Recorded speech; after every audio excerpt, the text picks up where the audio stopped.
The Meridian Empire had ruled the Andromeda sector for over 10,000 years. Their crystalline ships, powered by quantum-fold technology, were considered the pinnacle of space warfare. No species had ever successfully challenged their dominion, until now. Commander Zoravec stood at the observation deck of the Meridian flagship Eternal Dawn, her four-fingered hand pressed against the transparent quantum glass. The stars beyond seemed different tonight, somehow colder, more distant. The warning indicators that had been flashing across her neural interface for the past 3 cycles couldn't be ignored any longer. Commander, her second-in-command, Technical Director Nixus, approached with an urgent step. "We've detected something unusual in the outer rim. The quantum resonance patterns, they're like nothing we've ever encountered before." Zara's bioluminescent markings pulsed with concern as she studied the data streaming through her neural interface. The readings showed thousands of objects moving through space, but they appeared and disappeared like quantum ghosts, defying the fundamental laws of meridian detection systems. "Impossible," she whispered. "Our quantum sensors can detect a micrometeor from 50 light-years away. Nothing can hide from them." But something was hiding. Or rather, something was approaching in a way that made their most advanced detection systems useless. The Meridian High Command had dismissed the initial reports as sensor malfunctions. After all, no civilization could possess technology advanced enough to evade their quantum detection grid. That's when the first message arrived. It was transmitted simultaneously across every quantum frequency, bypassing encryption protocols that had stood unbroken for millennia. The message was short, delivered in perfect Meridian language. "We are humanity. You have enslaved countless species, stripped worlds of their resources, and maintained your empire through fear. This ends now." The Meridian Council of Elders laughed at the message. Humanity. They had never heard of such a species. Their databases contained detailed information about every spacefaring race in the known galaxy. Yet somehow, these humans had remained hidden, watching, waiting. Zara wasn't laughing.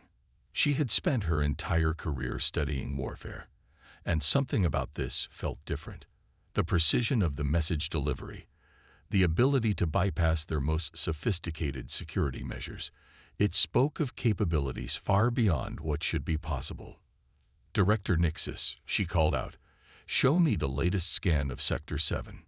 A holographic display materialized between them, showing an empty sector of space. But as Zara watched, something changed. Brief flickers of energy, gone so fast they might have been imagination. Except Zara knew better. "They're already here," she realized with growing dread. "These readings aren't approaching ships. They're the wake signatures of vessels that passed through days ago." Before she could issue an alert, the quantum glass observation window suddenly polarized, protecting their eyes from a blinding flash. Where the Meridian's strongest defensive outpost had stood for 3,000 years, there was now only expanding debris.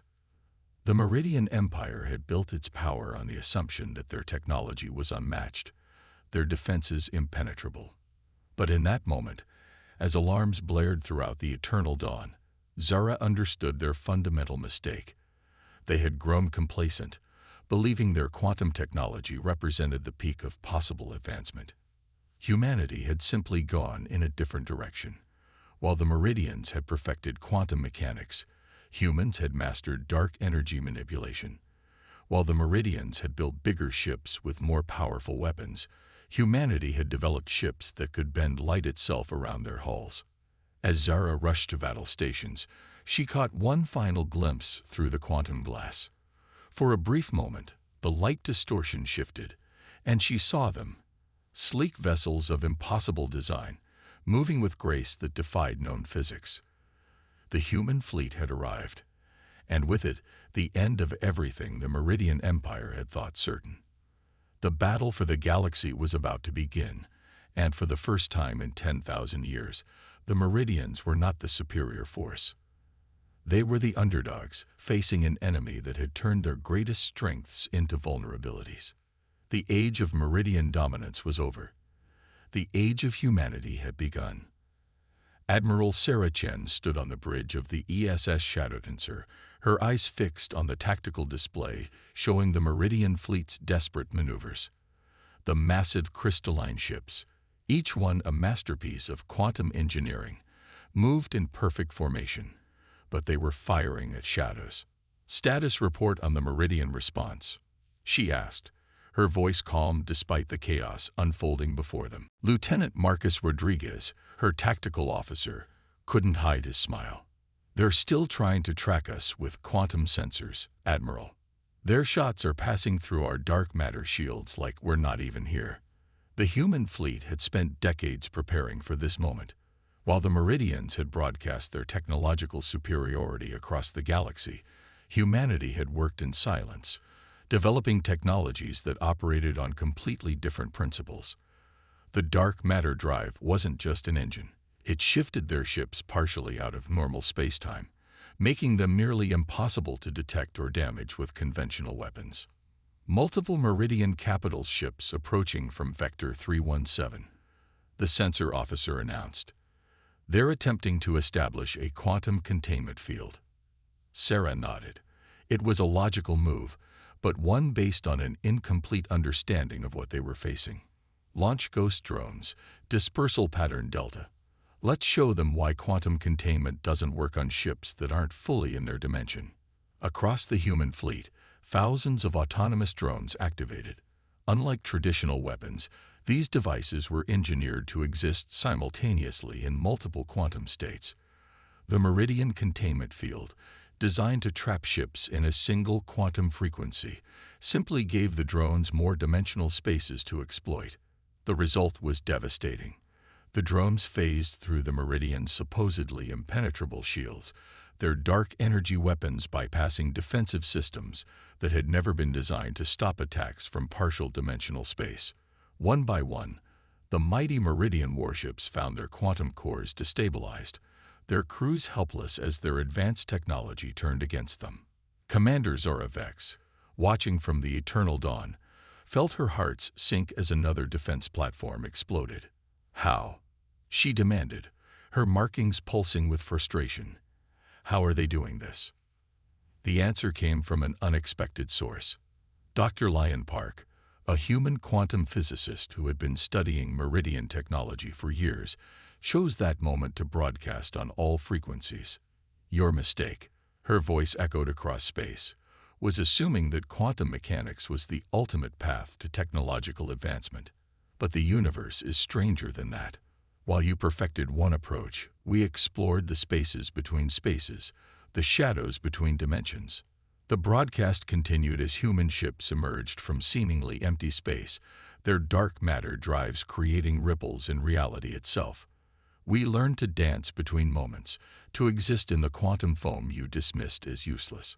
Every defense you built, every weapon you created, was designed to fight enemies that play by your rules."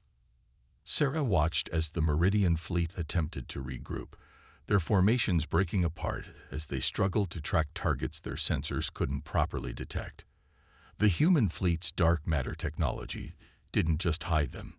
It allowed them to appear and disappear at will, striking from impossible angles and vanishing before retaliation was possible. "Admiral," Rodriguez called out, "Meridian reinforcements approaching from the galactic core. Massive energy signatures. Looks like they're bringing in their dreadnoughts." Sarah's expression remained unchanged. The Meridians still didn't understand. Bigger ships, more powerful weapons. None of it mattered when facing an enemy that could simply step sideways through reality. "Launch Phase 2, she ordered. "Let's show them what happens when dark matter technology is applied to offensive operations." Across the battlefield, human ships activated their dimensional shift drives simultaneously. The fabric of space-time rippled as hundreds of vessels partially phased out of normal space. To the Meridian sensors, it would appear as if reality itself was tearing apart. The Ghost Fleet was about to demonstrate why humanity had earned its reputation as the species that rewrote the rules of warfare. The Meridians had built their empire on the assumption that their understanding of physics was complete. Humanity was about to show them just how wrong they were. The news of humanity's victory spread across the galaxy like wildfire. On thousands of worlds under Meridian control, subjugated species watched in awe as the undefeatable empire stumbled. Hope, long suppressed under millennia of oppression, began to stir. Captain Maya Patil of the ESS Liberator stood in a crowded room deep beneath the surface of Nexus Prime, facing representatives from 20 different species. The Cyvarans with their crystalline bodies, the gaseous Aetherians contained in environmental suits, the silicon-based lithoids, all former enemies of humanity now gathered as potential allies. Your quantum dampeners won't work against human ships, Maya explained, projecting a hologram of dark matter drag specifications, but they will work against Meridian vessels. We're willing to share this technology, along with others, to anyone willing to stand with us. A Cyvaran elder, his crystal form refracting light in complex patterns, stepped forward. The Meridians have ruled through technological superiority for 10,000 years. How can we be certain your advantages will last? Maya's response was to activate another hologram, this one showing footage from recent battles. Because we don't just have better technology, we have a fundamentally different approach to warfare. The Meridians built their empire on quantum mechanics. We humans learned to exploit the spaces between quantum states. On the other side of the galaxy, Admiral Chen's fleet was demonstrating this principle in spectacular fashion. The Meridians' latest counter-offensive, a massive fleet of dreadnoughts equipped with experimental quantum phase disruptors, found themselves firing at empty space as human ships slipped between dimensions. But the real revolution wasn't happening in the major battles. Across thousands of worlds, Maya's diplomatic mission was bearing fruit. Species that had lived under Meridian oppression for generations were learning to adapt human dark matter technology to their own unique biological and technological capabilities. The Aetherians, with their natural ability to exist as both matter and energy, proved particularly adept at utilizing dark matter drives. Their ships, once easily contained by Meridian quantum fields, now phased freely through space-time, turning their ancient homeworld into a fortress that Meridian forces couldn't approach. The lithoids, whose silicon-based technology had been dismissed as primitive by the Meridians, discovered that their crystalline computers were perfectly suited for calculating dark matter trajectories. Within weeks, their mining ships were converted into stealth raiders, striking Meridian supply lines with unprecedented precision.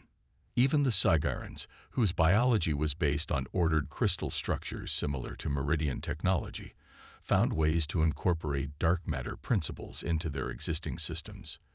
Their cities, once vulnerable to Meridian orbital bombardment, now shifted partially out of phase, becoming impossible targets. The Meridians built their empire by ensuring they had the most advanced version of a single type of technology, Maya explained to her growing coalition. But they never considered that there might be entirely different paths to advancement. Humanity didn't beat them by building better quantum ships. We beat them by making quantum technology irrelevant. The rebellion spread faster than anyone had anticipated. Species that had been enemies for millennia found common cause in their fight against Meridian dominance. Human diplomatic vessels, protected by their dark matter drives, moved freely through Meridian space, delivering technology and training to any world willing to rise up. Commander Zara Vex, watching from her increasingly isolated command post, realized with growing horror that humanity hadn't just brought superior weapons to this war. They had brought hope. Every victory inspired more worlds to rebel. Every shared technology created new allies. The Meridian Empire had maintained control by keeping their subject species divided and technologically dependent. Humanity was systematically dismantling both pillars of their power. They weren't just winning battles. They were fundamentally changing the way the galaxy understood warfare and technology.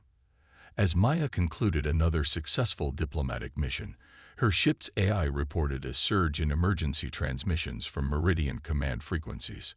Across the galaxy, former subject worlds were declaring their independence. The mighty empire that had stood for 10,000 years was facing something far more dangerous than military defeat. They were facing irrelevance. The age of quantum supremacy was ending, and a new era of technological diversity was beginning. Humanity hadn't just brought freedom to the galaxy. They had shown countless species that there were always alternatives, always different paths to power. The revolution they had started would reshape the fundamental structure of galactic civilization. The Meridian High Council Chamber, once a symbol of unquestioned power, had become a war room. The crystalline walls that had reflected the Empire's glory for millennia now displayed desperate battle reports from across the galaxy. Supreme Commander Salos, his bioluminescent patterns dim with exhaustion, faced the harsh reality. They were losing. "We cannot match their dark matter technology," he admitted to the assembled council. "But perhaps we don't need to. If we can't detect their ships, we'll make it impossible for them to hide." The plan was as ambitious as it was dangerous. The Meridians would use their remaining quantum generators to create a massive phase-locked field across their core systems. In theory, it would force everything within its range into a single quantum state, making dark matter shifts impossible. On the bridge of the ESS Shadowdancer, Admiral Chen watched the Meridian preparations with growing concern. Her sensors detected unprecedented energy buildups across multiple star systems. "They're going to try to lock down reality itself," her science officer reported, anxiety clear in his voice. "If they succeed, our dark matter drives will be useless within the field." But humanity had not come this far by relying on a single advantage. While the Meridians frantically worked to neutralize dark matter technology, human scientists had already moved on to their next innovation. Dr. Lyon Park's voice crackled over the secure channel. "Admiral, the quantum lock they're creating, it's going to backfire spectacularly. They still don't understand what they're dealing with." The Meridian plan seemed to work at first. As the phase-locked field expanded, human ships found their dark matter drives struggling to function. The Meridian fleet, believing they had finally regained the upper hand, pressed their attack. That's when humanity revealed their counter. If the Meridians wanted to lock down quantum states, humans would weaponize that very limitation. The ESS Shadowdancer launched a new type of weapon, quantum resonance torpedoes designed specifically to exploit phase-locked space. They'd forced everything into a single quantum state, Dr. Park explained as the weapons deployed. But that means every particle in the field is now connected. One disruption. The results exceeded even human expectations. The torpedoes created cascade failures throughout the phase-locked field. Meridian ships, their quantum cores all vibrating at exactly the same frequency, found themselves linked together in a devastating chain reaction. Commander Zaravex, watching from the eternal dawn, realized too late what was happening. "Shut down the field," she screamed, but the command came too late. The quantum cascade was already spreading, turning the Meridian's greatest strength into a catastrophic vulnerability. In their desperation to counter human technology, the Meridians had forgotten one of the fundamental principles of warfare. Never let your enemy dictate the terms of engagement. They had built their entire civilization around quantum manipulation, and now that single-minded focus was becoming their undoing. Across the battlefield, Meridian ships began to fail as their quantum cores destabilized. The phase-locked field, designed to be their salvation, had become a prison of their own making. Every attempt to power down only caused more chaos as the quantum resonance spread through their linked systems. Admiral Chen watched with a mixture of awe and sadness as the mighty Meridian fleet tore itself apart. "They never understood," she mused. "We didn't beat them because our technology was better. We beat them because we never stopped looking for new solutions." The collapse of the phase-locked field marked the beginning of the end for Meridian dominance. Their last, desperate gambit had failed, leaving their core systems exposed and their remaining forces in disarray. The empire that had stood for 10,000 years had finally met an enemy they couldn't overcome, not because that enemy was stronger, but because they refused to fight on the Meridian's terms. In the aftermath, as rescue ships moved in to save survivors from the quantum cascade, Dr. Park made an observation that would be recorded in history books. The Meridians' greatest weakness wasn't their technology. It was their belief that there was only one path to advancement. Humanity brought something far more dangerous than superior weapons. We brought alternatives. 3 months after the quantum cascade disaster, representatives from over 1,000 species gathered in the newly established Galactic Concordat on Earth.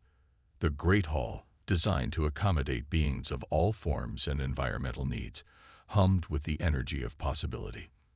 The Meridian Empire's fall had created a power vacuum, but humanity had different plans than simply replacing one dominant force with another. Admiral Sarah Chen, now serving as Earth's primary delegate, stood before the assembled species. Behind her, the wall-sized viewport showed both Earth and the massive structure being assembled in orbit. The Technological Exchange Center, a symbol of the new era. "We didn't fight this war to become the new Meridians," she began, her voice carrying across the chamber. "We fought it because we believed in a fundamental truth. There is no single path to advancement. No one species, no one technology, should dominate the galaxy." Commander Zora Vex, one of the few Meridian representatives invited to attend, watched from her seat. Her people's bioluminescence, once bright with pride, now pulsed with uncertainty. The Meridians had been offered a place in the new galactic order, not as rulers, but as equals, a concept that many of them were still struggling to accept. "The Technological Exchange Center will be open to all species," Chen continued. "Human dark matter science, Aetherian energy manipulation, lithoid crystalline computing, and yes, even Meridian quantum technology. All will be shared, studied, and combined in ways we've never imagined." Dr. Lyon Park, leading the scientific division of the project, stepped forward to demonstrate. The holographic display showed ships incorporating multiple technological approaches, Meridian quantum cores working in harmony with human dark matter drives, protected by Sci-fi crystal shields, and powered by Aetherian energy systems. "This is the future we envision," Park explained. "Not dominance through superiority, but advancement through diversity. Every species brings their own perspective, their own solutions. Together, we can explore paths that none of us could have discovered alone." The impact of this new approach was already becoming apparent. Freed from the Meridian's technological suppression, species across the galaxy were developing hybrid technologies that defied traditional classification. The Aetherians had combined their natural phase-shifting abilities with dark matter principles to create ships that could traverse dimensions previously thought unreachable. The lithoids had integrated quantum computing with their crystalline technology, achieving processing speeds that seemed impossible. Maya Patel, now serving as the head of diplomatic relations, moved through the crowd, watching as former enemies engaged in excited discussion about technological collaboration. The Meridian defeat had taught the galaxy a valuable lesson. True advancement came not from perfecting a single approach, but from embracing multiple possibilities. "We're detecting unusual energy signatures from the galactic core," a sensor operator announced, causing a momentary tension in the room. But this time, the unknown didn't bring fear. Instead, representatives from multiple species immediately volunteered their unique technological perspectives to study the phenomenon. "This is what victory really looks like," Chen observed to Zora Vex, who had approached her privately. "Not the defeat of an enemy, but the birth of something new. Your people's quantum science will help us understand things that dark matter technology can't explain, and our approaches will help you see possibilities you never considered." The former Meridian commander nodded slowly, her markings beginning to pulse with a new kind of energy. Not the bright flash of dominance, but the steady glow of discovery. "We spent 10,000 years believing we had reached the pinnacle of technological achievement," she admitted. "It took human ingenuity to show us how limited our vision had become." As the conference continued, ships of all designs moved through the solar system. Human vessels with their reality-bending dark matter drives flew alongside reformed Meridian quantum ships. Aetherian energy crafts danced between dimensions while lithoid crystalline vessels processed data in ways that merged organic and technological approaches. The galaxy was entering an unprecedented age of cooperation and discovery. The fall of the Meridian Empire hadn't just freed countless species from oppression, it had freed them from the constraints of singular thinking. Humanity's greatest contribution hadn't been winning the war. It had been showing the galaxy that there were always alternatives, always new paths to explore. In Earth orbit, the Technological Exchange Center neared completion, its design incorporating elements from every major species. It stood as a testament to a fundamental truth. The universe was vast enough for many kinds of greatness, many paths to the stars. The age of empires was over. The age of infinite possibility had begun.